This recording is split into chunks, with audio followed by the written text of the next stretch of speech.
shoulders up. Sa challenge na ito, kailangan lang masalo ng bibig mo ang biskwit nang hindi ito hinahawakan. Paano? Manggagaling ang biskwit sa shanse na nakalagay sa sahig. Kailangan apakan mo ang shanse para mapatalsik ang biskwit pataas, papunta sa bibig mo. Ang huling makakagawa ng challenge ang ma-eliminate. Orders up ang challenge natin. Kailangan isa-isa lang paglalagay ng biskwit sa sansek. Bawal saluhin ng kamay ang biskwit. Kailangan pagkalipad, eksakto sa bibig. Isang biskwit lang ang kailangan ma-shoot sa bibig. Good luck, players! The game begins in 3, 2, 1. Go!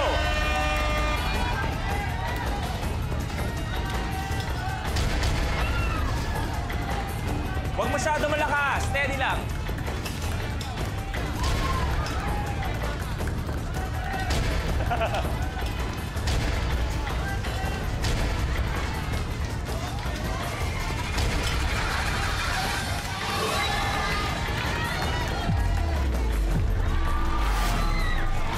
Pasok si JK!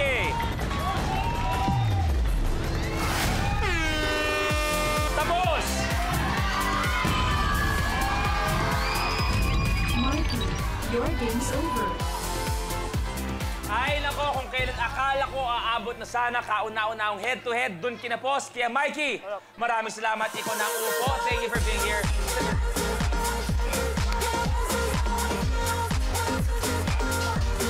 Oh.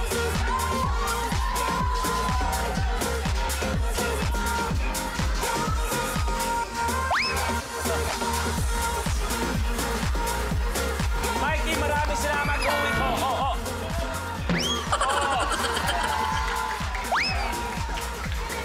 Maraming salamat, Mikey. 20,000 pesos para sa iyo. Pwede ka nang umupo. Thank you very much.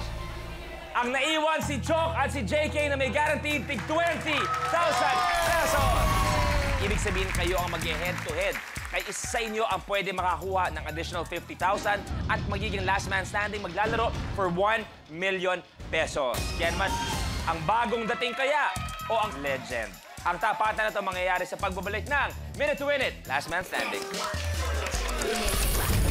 4 ang nanlanig sa mga challenges, 2 na tirang matibay.